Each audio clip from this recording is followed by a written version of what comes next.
Another episode of your favorite podcast, What a Time to Be Alive. This season, it's all about what employees really want. Every guest will provide their take on what your employees are hoping and dreaming for. And today, we're going to talk about employees just wanting to know where they stand. And joining me to dig into this topic is Jessica DeVlieger. Jessica is a relationship-driven leader who believes authentic connections are a brand's greatest competitive advantage. She scaled a 10 million startup into a global agency, led customer strategy programs for Fortune 500 companies, and is currently the CEO at Encompass Labs. Some of her career highlights include at C-Space, she oversaw 10 straight years of top and bottom line growth, reinvented an agency that was a disruptor and then was disrupted. And at Encompass, she's jump-started growth with over a 300% increase in customers during her first year as CEO. Jessica's superpower is helping people and organizations see themselves more clearly, inspiring aligned actions and lasting impact. Whether building teams or gathering people around a table, she leads with heart, clarity, and connection. Jessica, welcome to the pod. Thanks. It's so great to be here. We just met in person for the first time last week. Yes. So we were at a I feel like I know you, though. Yeah, I feel like for I know sure. Yeah. I feel like most people, it's really funny. Sometimes I ask people when they meet me in person, does my online presence like match up to what you meet in person? And almost every single person is like, yep. Totally. Totally. Yep, we expect you to behave like this. Well, today's topic is super juicy. We're going to talk about employees just wanting to know where they stand. But before we get to that, I've been asking every guest this season, what's one truth about work that you wish more leaders understood? All right, I'm going to stay on the tack of performance management because that seems to be the theme and like know where you stand. What I say to CEOs all the time is that employees know who the high performers and low performers are way before senior leadership does. Just take a minute to think about that. Employees that are out in the field, they know so clearly like who's really killing it, who's doing the job, and who's slacking off. And and they're just sitting around waiting to see how long it's going to take leaders to catch on to the trick. Wow. I mean, I'm thinking about that and like every single one of my jobs, there's always been that one person where I'm like, what do you do all day long? And the employees see it and know it. And then again, the way performance management works, there's all these layers and blockers. So it takes for a long time for senior leaders to catch on to a lot of that stuff. Ooh, okay, and it is like the fastest way to drive disengagement is to not actually recognize the people that are killing it and the people that are pulling the company down and do something about it. Fastest way. Okay, well, we're going to get more into that too, because today we're going to talk about employees trying to understand, like they just want to know where they stand, right? I guess like your top performers want to know they're top performers and your bottom performers probably want to know how they can get better. Mm-hmm. So why do you think employees still struggle to get clarity on where they stand, even in companies that have structured performance reviews? A few reasons. I think first and foremost is humans are really bad at it. We're terrible at it. We're bad at assessing people because we bring our biases and beliefs and baggage to anything. And second, we're bad at it because giving constructive feedback is not something that most people are very comfortable with. Like, I'll be nice all day, but then if I need to actually give someone feedback, it's really hard. And so that alone leaves a huge amount of stuff up for people's imagination to guess where they stand. I think then the additional contributing factors are remote work, hybrid work, and cross-functional teams are, new contributing factors that are just driving lack of understanding about where I stand to the next extreme. So we're bad at it. And now that the way the work is set up is making us even worse at it. That I feel that so deeply in my soul because it's like sometimes I have to tell my direct reports like you are performing well. I just like have to say the statement out loud because if I forget to say it, like I'm going to assume that they don't know. Totally. I just always assume that people don't know where they stand. Yeah. And it's as much about telling people when they're doing really great as it is about when giving them feedback they don't want to hear. Yeah. I've been thinking about feedback a lot lately about like how it's not an instinctive, like natural thing we do. And I was like thinking about my childhood, like growing up, school, like there's not a course on how to give feedback. And we as humans don't want to like upset each other. Right? Right. have uncomfortable conversations. And it is a really cultural thing too. I think the way that people are raised in their family and the experiences that they have shape so much the way that they're how good they are at taking feedback and also how good they are at giving feedback, because it's an art of hearing and receiving feedback as much as giving it. Yeah, it's hard. And I don't think it comes it's naturally. hard. I don't think it comes naturally to a lot of people, honestly. I'm like, I have not met somebody who's like, haha, I'm so good at giving and receiving feedback. I love it. I love all of it. I mean, I say I love getting feedback, but I have like conditioned myself, like as if I'm in the gym when I know I'm getting feedback. I know my first reaction is to be defensive. Like that is human nature, to like have someone tell you something critical about yourself. You're going to instantly think, no, that's not true. And so when I feel that wall going up in my head, I almost have to like remind myself like brick by brick to take it down, because I'm like, I just need to receive what the person is saying. I can internalize it and sit with it and think about it later, but like I still have to be able to receive it. And I think that's just a hard part for humans in general, to have to hear like you're not doing a good job is really hard. And I also think the thing about feedback is that it's someone else's truth. And you can choose what part of that truth you want to make your truth or not. Yep. And I think that's really also empowering. And how do you hear it and like, make the other person feel heard because it is their truth, but know that it doesn't need to be the end of your life if you hear something terrible. Like it doesn't need to be the worst thing that's ever happened to you. You can choose you can choose what you want to take. Yeah, I think I told you this story in person maybe, where my CEO slacked me some feedback and I said, thanks for sharing. 1, I accept this feedback. 2, I challenge this feedback. There you go. He was like, okay. Amazing. I was like, I'll accept it. Like I will accept that that is what your impression was, but I'm going to challenge the piece of it that I think is not exactly spot on.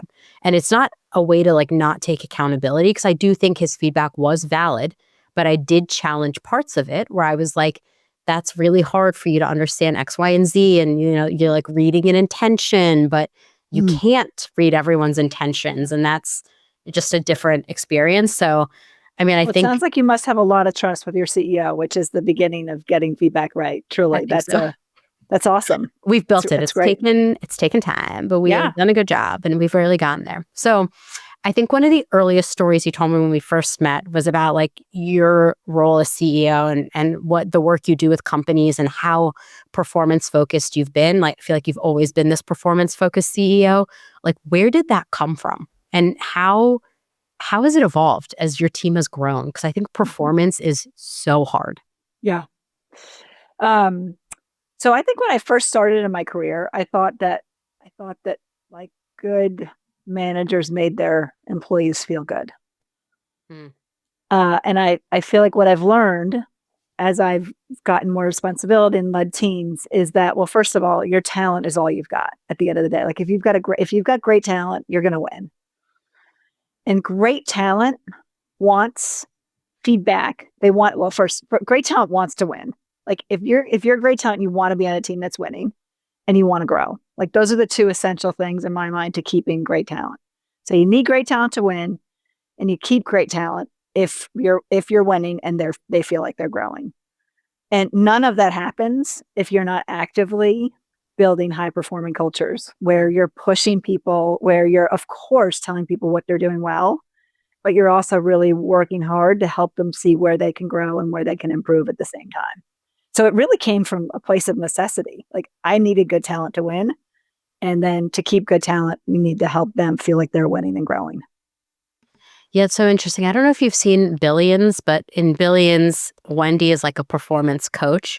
And I think about that job so much because I'm like, that is often seen as like the CEO's focus is like, how do you make people perform well? But then I think the other piece of it that might be slightly controversial is I also think it's a huge HR responsibility. Like Completely. we should be constantly looking at, are the systems and things we have in place creating a barrier to letting people perform, or is it empowering them to let it perform? Yep. I love that. And like the HR is a critical partner in retaining great talent, retaining and growing great talent. But I also think it has to come from the CEO too. Like I love that you as a CEO, that was your focus because you knew the company is only going to be as successful as our talent is great. Correct. That's lost on some CEOs. Yeah. And you only keep great talent if you're ready to help them grow, and that you're winning. Like you're not winning, you're not going to keep great talent. Definitely not. And I think the other piece of it from the HR perspective is too, a lot of us think like, okay, like we're trying to get people to perform, so we're going to do performance management. But like, I have a lot of thoughts about that. I want to know from you, like, what are some signals that you saw that told you the traditional approach to performance management actually doesn't work?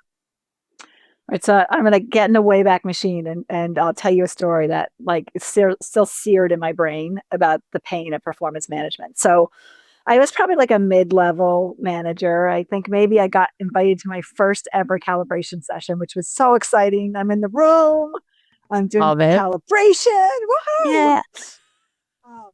Oh man, did that dream get crushed quickly as soon as I got in there and experienced it. But I'll tell you one example of what came out of that was I went into the room thinking this guy who was on the team of one of my peers like had to be fired. He was terrible. Again, this is like how do you get those signals up to senior leadership? This painful calibration process is one of those ways, right? And we've all been there. Everyone's got an agenda. Everyone's like, how do I pump up my team? Those stories I want to know. So I went in there. I thought this guy who was the employee of one of my peers, like he had to be fired, at least put on a performance management plan.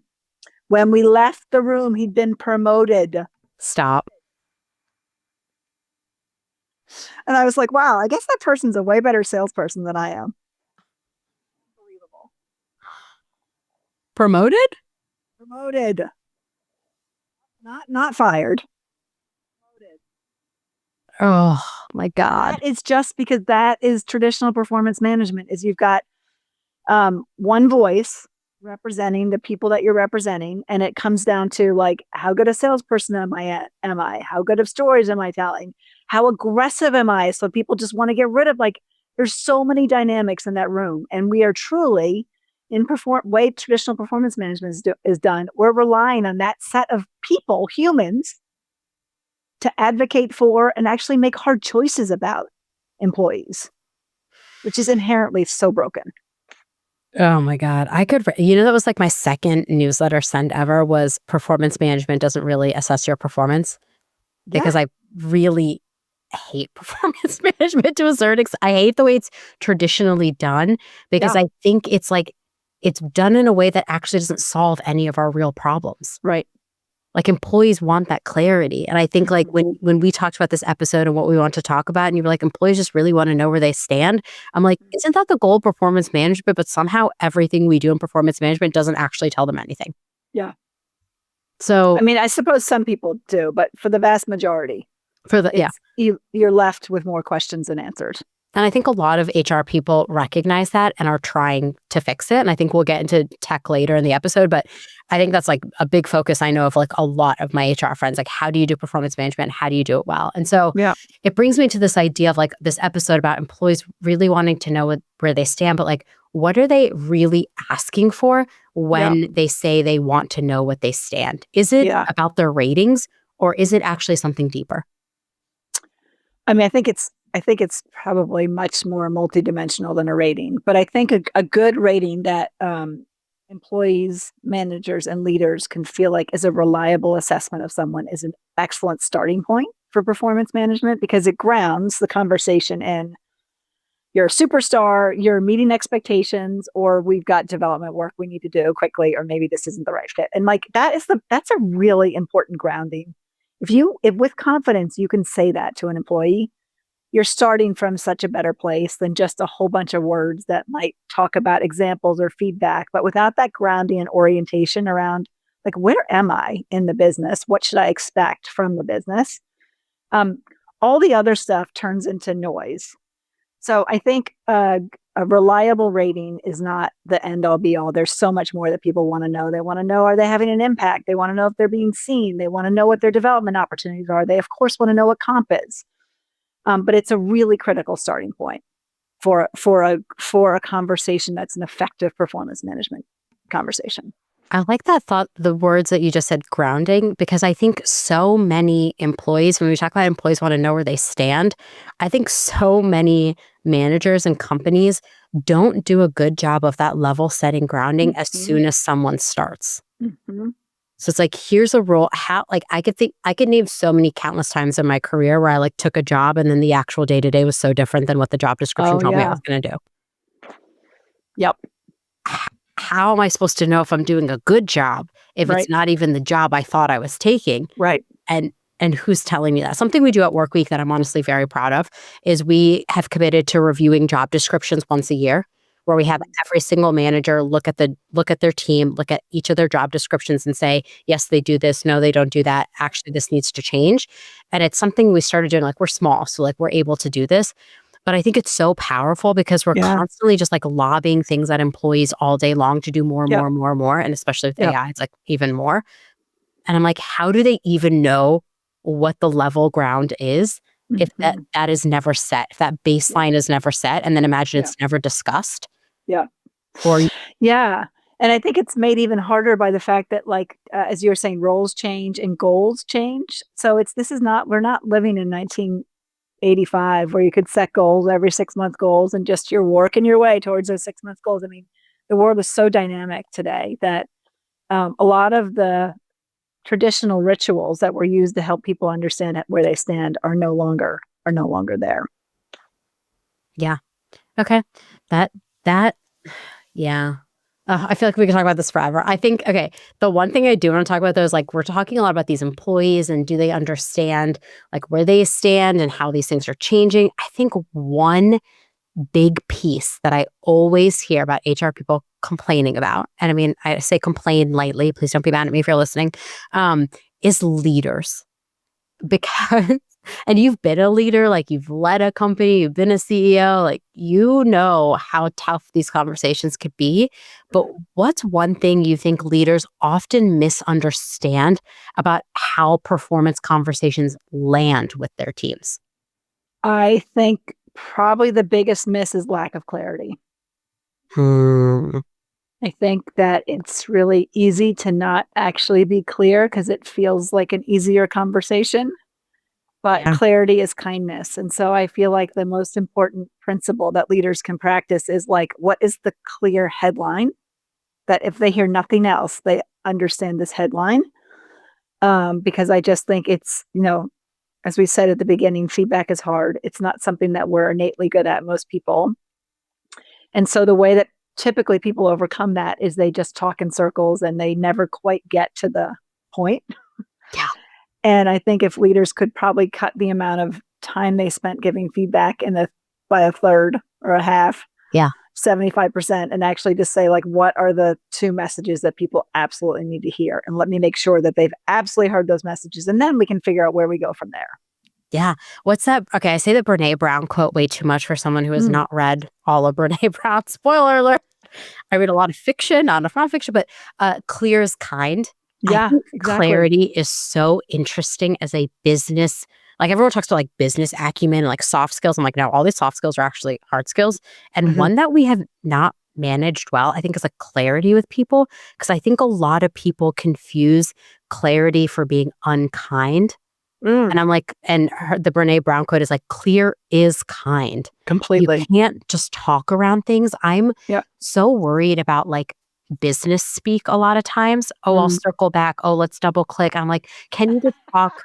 Can we just talk like real humans? Like, I sit my direct report down and I say things like, this really annoyed me about something you did. And like, here's why. Like, let's talk about it. Or here's what you're doing really well. And here's why I think you're doing it really well. Love it. And I just think like clarity is something that we have misconstrued so much in business. Like, let's all be polite and then not actually say the thing. And then it's like, no, but you have to say the thing.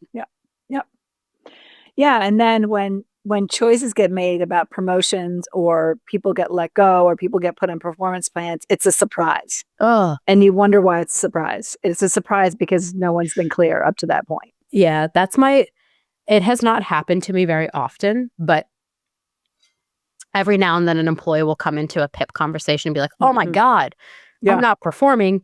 That's why when a manager comes to me and they're like, so-and-so's underperforming, I'm like, what feedback have you given them? Yeah. And if the answer is they've only given them verbal feedback, nothing in writing, nothing in like multiple conversations, I always say, back to the drawing board for you. Yeah.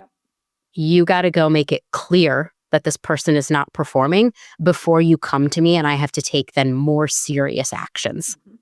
So I think like that, I mean, honestly, I could do a whole episodes on being clear with people because it's like so lost. And I have such a direct style of speaking that like early in my career professionally, people were like, you're too direct. And I remember thinking like, why do you want me to talk around the thing? Don't you just want to know? Right. Can't we save some time here? I mean, like, let's cut the bullshit. Right.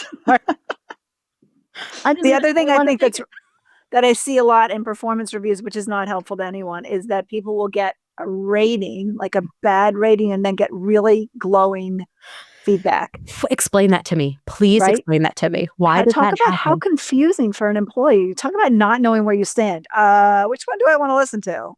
The 2 or the you're so great. Right? Working with this person. It's pretty wild. Okay. So we just talked about clarity. How do you actually create a culture where it's normal and even expected to actually openly talk about performance and expectations? Not easy. First, it has to be like a really, really critical part of the culture. So you need to have behaviors that clearly illustrate what it looks like to give good feedback and actually reward people on those things. Like visibly, culture is about having expectations and then visibly rewarding people when they actually live into those expectations for behavior, and then visibly rewarding people. That's the way you build culture. And so you can build a feedback culture by being really clear on what are the observable behaviors that a great feedback culture has. And then how can I as a CEO, how can I as a CHRO actively reward those behaviors? So, in town halls and all hands meetings, like giving shout outs to people that are really living in that behavior, over bonusing people that actually like put your money where your mouth is, measure how well people are doing against behaviors, and then reward people financially for living those behaviors. Crazy idea. Everyone wants a a feedback culture, but they don't put any money against it. Like, what if you put money against it? What if you showed people that there really was like benefit? Because I think actually people start to realize the softer benefit, the value of it as an individual over time. But to get over the hump of getting people to do it, like you've got to define it and then you've got to reward it in visible ways so people know it's what's expected. It's so funny. Like, maybe I should start a poll and just ask my friends, like, how many of you have performance conversations at work with your managers and stuff? Because it's so interesting when people say, oh, we want to build a high performing culture. And then when you ask them about like their day to day or their month to month, week to week, and they only talk about performance like twice a year. Yeah. It's like, how do you expect to do that? If you only talk about it twice a year, it has to be like in your DNA or it's probably not going to happen. Yeah. And I think people also overlook the critical role that leaders play in building that culture, but visibly rewarding it, because people do what gets rewarded. And oftentimes I think leaders are not as intentional about what they reward as they could be. And so they kind of almost subconsciously reward stuff that they don't want actually people to be doing. And they don't visibly reward the hard stuff that they really want people to do. Yeah, it's so funny. I feel like if leaders talked about their performance more, it would be such an unlock to like destigmatize it. Like I talk about my performance review with my direct report. So like we did her performance review and then I wrapped up and I was like, okay, can I share, like you gave me upward feedback and I got downward feedback. Can I share that so I can figure out where the gaps are so I can be a better leader for you? I love it. When I started this job, the hiring team interviewed 10 references of mine. 10. Wow. That's a lot. They were serious about it. I'm glad I got the job. 10. 10 references. And then they actually did this really interesting thing. They fed it all into AI. And they had AI create a synopsis for me and I actually found that synopsis of who I was to be the most factual and resonated with me more than anything I've ever gotten before. And I think it's because it wasn't judgmental. It was like just very factual. Yeah. But when I got the job, I took that and I shared it with all the people. I shared it with the whole company because I was like, you all need to know what you're getting here. You can see the good and you can see where I'm going to have problems. And I'm going to need your help where I have problems. Yeah. Because, we're a team and like work is the ultimate team sport. Yes. And if you think about the way really good teams work, they are giving each other feedback all the time. And they are so open about their development areas. Yeah, that's like, you're so vulnerable in that action as something that I think a lot of people are afraid to talk about is their performance. In my last job, when I was interviewing, I said, why don't I just send you my last 3 performance reviews? And I sent them, I was like, you should know also what you're getting into. I feel like I've had a lot of privilege to be able to do that. But I think there's something like really powerful about saying as a leader, like, here's how my performance is also being assessed. Yeah. And it creates that culture of, okay, it's not abnormal to talk about performance. Right. Which is like what employees so desperately want, but we've somehow made it this like black box of you don't get to know anything until you have a review, which is where I feel like a lot of people have just really messed up and could change that so much by just like openly sharing about their performance. I think it also, not to belabor the topic here, but I think it also, by doing that, just reassures people that no one's perfect. And actually, the way that companies win is by acknowledging that we're all good at some things and not good at other things. And it is the combination of all of those different skill sets when you get the right people in the room working together well, that's how you win. Not because one person is this amazing human, superhuman. It's wild. I'm like, I will tell you first about my imperfections before I tell you what I'm good at, because I think that just like explains a lot about who I am and how I show up. And so I think, I mean, you're right. We're really belaboring this point, but I think it's important for people to hear it's okay to not be this like, we're not machines. Right. We are humans. And I think a piece of performance management that is really interesting to me is I feel like we tried to create a system to assess people and really set this standard of like, you have to be perfect. And we forgot that like the goal is you have to be someone who's open to growing. Like, that's what I think the goal of performance management should be, is like, how can we help you grow? What can we tell you about yourself that you might not know or observe? Yeah. What can your peers share about you? So there's power to performance management, but I think often it's just deployed incorrectly, which you and I have talked about quite a bit. And I think this is like a great segue to my tech question. Like, you're building something at Encompass Labs to help solve this. Can you share a bit about what gap that you're trying to fill and why this gap exists and matters? So what we're really trying to do, we're an AI native performance management platform. And what we're really trying to do is not remove the human. I want to be really, really clear about this, because I have a incredibly strong philosophical belief that humans, philosophical belief. Someone will edit that out, I'm sure. Philosophical belief that humans like cannot be removed from performance management. But humans spend a whole bunch of time in the stuff of performance management that we're not actually that good at. And so we are using technology to make ratings less biased. We're using technology to help people write better qualitative feedback. We're using technology to auto-calibrate a whole organization. So like, can we get the ball to the 70-yard line so that the last 30 yards humans can take us home and they can bring their judgment and bring their experience and bring their wisdom to the conversation, but we don't soak up so much time on the actual work of like the inputting and the, that work up front that we're not actually that good at. Let's not soak up the time at that. Let's save that time for the end part of the like making sense of it and figuring out what to do with it. And I think today getting to the inputs to a form that we can do something with takes 90% of our effort. And by the time we get to like making sense of it and figuring out what to do with it, we're exhausted and we're over it. Yep. So what if we could just start at the 70-yard line and take it home? But I think of performance management. One time I had a team of 8 people and it would take me 2 weeks to write their reviews. Yeah, exactly. And so that's before you did anything about them even. And we did quarterly reviews then.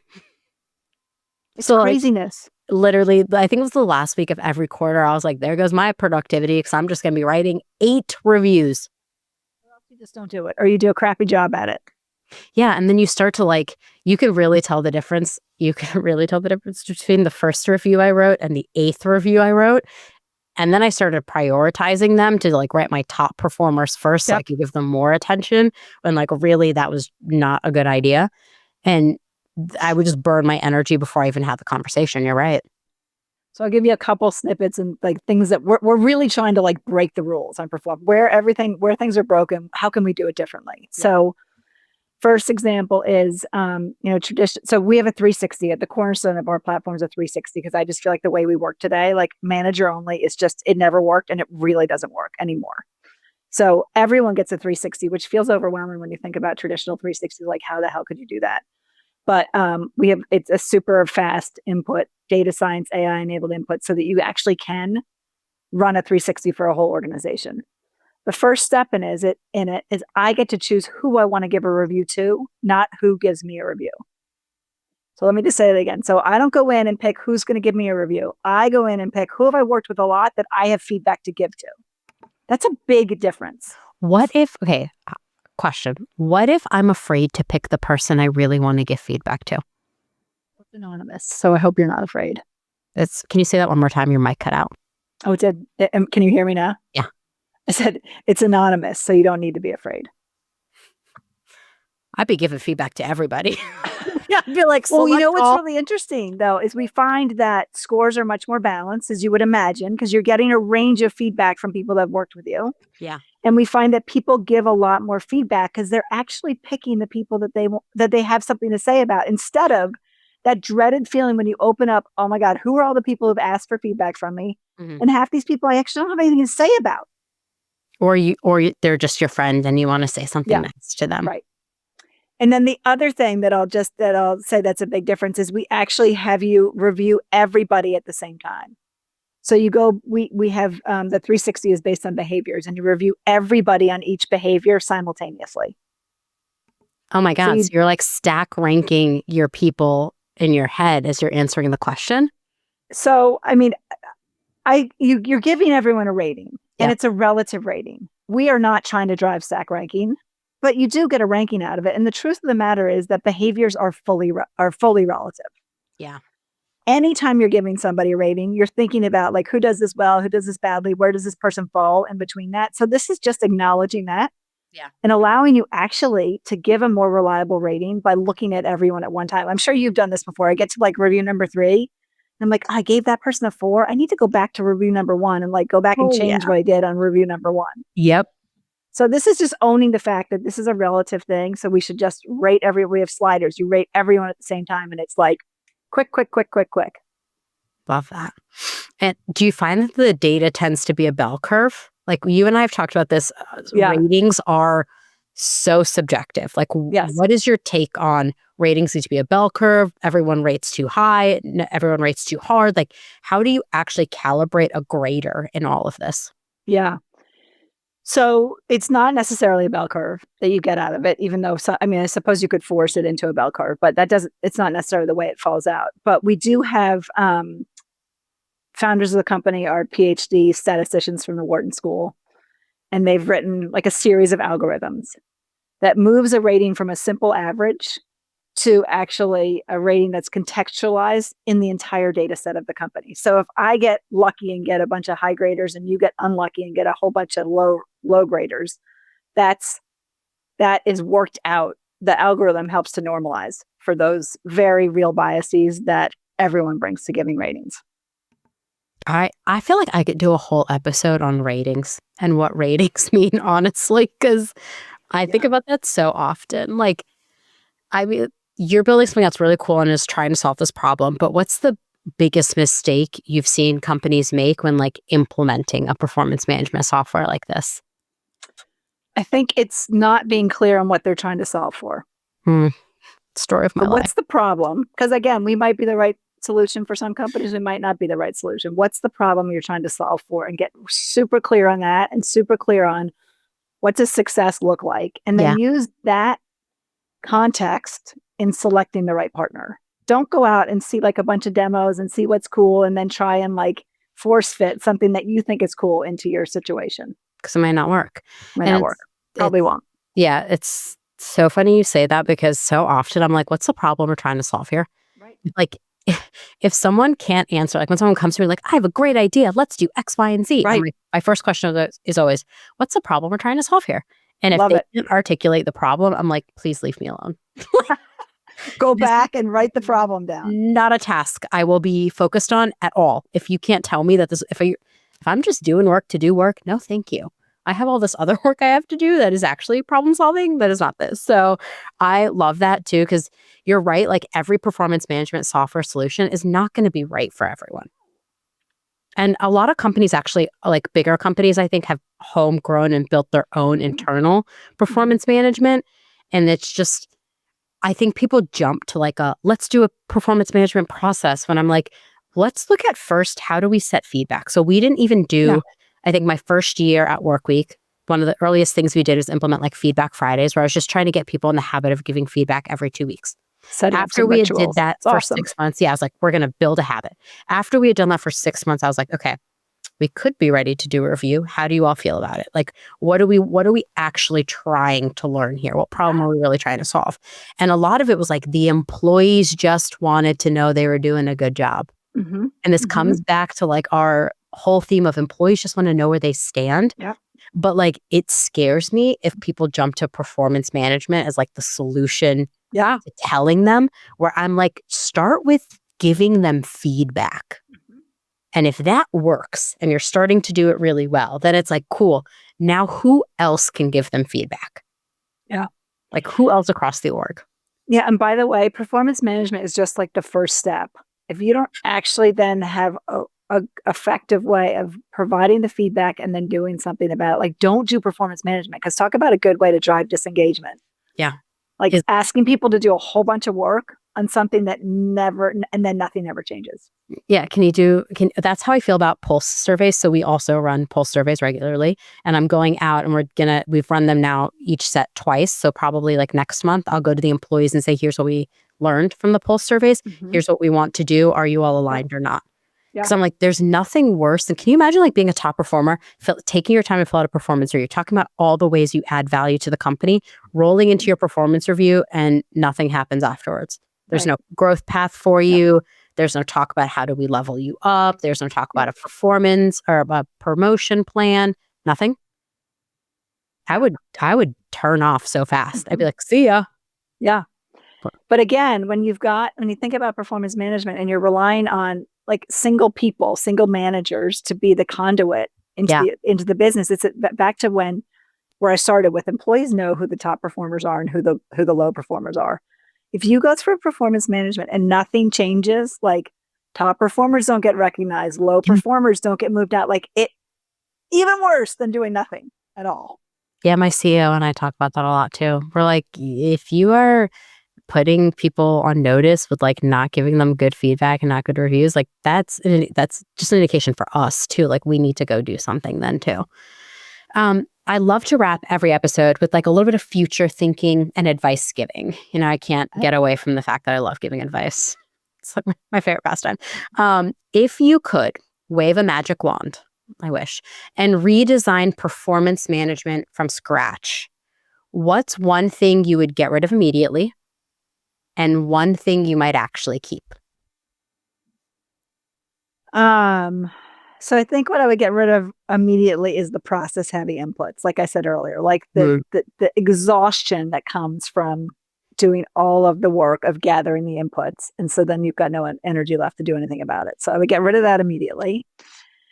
I think the things I would keep are, I keep the ritual of calibration, but using reliable data. Because again, it is the grounding for people. Like people need to know where that company wants to know where people stand, and people want to know where they stand. So I would keep the ritual of calibration to see if I could make it more reliable and more data driven. And I would continue to make time for those conversations with employees, because again, if you're not closing the loop in a clear, kind way, why bother doing it at all? That's a mic drop moment right there. But But I still have one more question. All right, one more. I love a little like a prediction moment. So, what is your bold prediction for the future of performance management? Like, what could actually change in the next 5 years? I'll tell you first what I hope doesn't change. Yeah, go ahead. I hope that humans don't get totally written out of performance management. So just fresh off of Transform, and we have we are AI native, like a lot of AI in what we do. Yeah. But fresh off of Transform, like there's just so much hope for all the things that AI is going to take over. And I think we miss something really critical if humans get taken out of performance management altogether. So I'll tell you what I hope doesn't change. What I think will change, I do think some of the innate weaknesses of humans can be overcome with technology. I love that. So keeping the humans, but just try and make it a little easier for us to be successful. I love that. I think that's like there's this, I can't remember what company it was. I just read this article. They were getting rid of their chief people officer and they were looking to maybe add a chief performance officer or something, where like the sole purpose of the job would be like focused on performance. I can't remember where I read this and maybe I made this up in a fever dream. But I think about that so much because this episode is just 1 hour of us talking about performance management, but it could be a full-time job. Yeah. Think about what does it mean to enable our employees to do great work. And I think there will always be performance management systems that can aid that. But I love that you talk about that the human never leaves it. Like if we are designing systems for just repetitive action and no thought, what are we doing? Yep.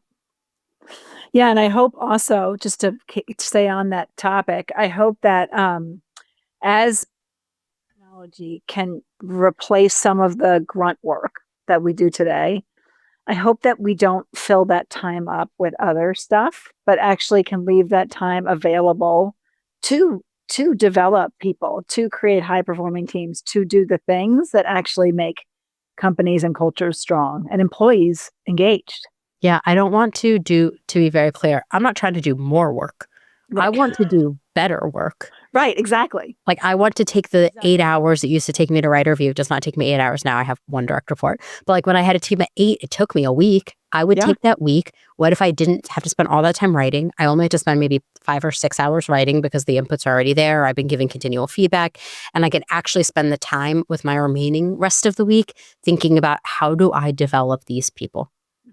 How do I give them the feedback they need? What are their gaps? And I think that's just the piece that really is missing is I think the AI conversation that really bugs me is, oh, well, now you can do more work. Right. And I want to be like, no, but I just want to do better work. Right. Right. And it comes into, there's performance management required to change that though also, because I think we're so programmed all just to like work, to be very reactive. And a lot of the work that we should be doing, if we could free some time up, is much more proactive work, which is a different muscle than the muscle that gets developed in this like crazy, high charging, fast paced world we live in. Yeah. And I think the proactive muscle is the hardest one to build. Reactive is easy. You can like in the moment figure it out. Proactive though, strategic thought, thinking about what does the future look like? What's the game plan? That is what I think a lot of people also struggle with. So it's going to be interesting to watch the world of work in the next 5 to 10 years. I'm actually excited that I have this job. I think you should be. I think it's a really exciting time. I'm psyched. Excited to have this job. Great way to have this podcast. No, I do. I love it. And I like my dream would be to be like a performance focused chief people officer. Like right now, I like split my attention between like recruiting and engagement and performance. Like I think my sweet spot, because I started my career in L&D, I'm always thinking about how do we grow these people? What is the structure we need to have in place? How do we get better feedback? Like, can I jump in and teach someone how to do this better? That to me is exciting. I think like chief people officers, like for so long, we've talked about the CFO being the path to the CEO. And I've always talked about how I think CPO, like chief people officers, could also be excellent CEOs because they're trying to drive the performance of the most important asset at any company, the people. For sure. I'm excited. I'm refreshed and excited. And I really do think as CPOs try to make that leap and really build that relationship with the CEO, the more data they can bring to the conversation, the more the CEOs are going to pay attention. That's why the CFO has all the attention. They've got all that damn data. Yeah. But we have also really good data too. Good. Use it. You just got to know how to talk about it. Yeah, exactly. That's such a good point. The CFO does historically have the most amount of data, but like we do too. When you have really critical data, I think it's like, how do you make it quantitative and reliable so you can go in boldly and make statements about your talent that feel actionable and confident? I love it. That's a brilliant place to end this episode. I just have to say thank you. First of all, every conversation with you, I learned something new. I'd like to just say that. Right back at you. From our very first conversation to meeting in person to even this, you've given me a lot of food for thought about calibration, how we let people pick who reviews them. I'm going to really be thinking about what can I do to step up our performance management to like really help employees at their core understand where they stand in the workplace. Because that's all we all really want is some clarity. That's all you want. If you want more, you want better employee engagement, help your employees know where they stand. If they know where they stand, they're either going to opt out or they're going to be into it. Yeah. Let's hope they opt in. Actually, no, I lied. Let's hope they opt out. I want people to self-select. I think it's both. If they don't want to be there. Both are really valuable. Like if it's not the right fit, like help people to know that and know it sooner than later. Yeah, before we waste our time. It's like a bad relationship. Get out of it early before you end up married. Or worse. I don't know, just dating for a long time. I don't know. Anyways, this has been such a fun time. In the show notes, I'll have all your information for people to get in touch with you. But if somebody really wants to reach out after this episode, what's the best way? Like, what's your most responsive way for people to reach out to you? Jessica at encompasslabs.com. Love it. Okay. Jessica at encompass-labs.com. Sorry. I was going to say, make sure the dash is in there. Thank you so much for spending time with me today. I love it so much. And I can't wait to see where the future of performance management goes. Thank you. You are a great host. You're the best.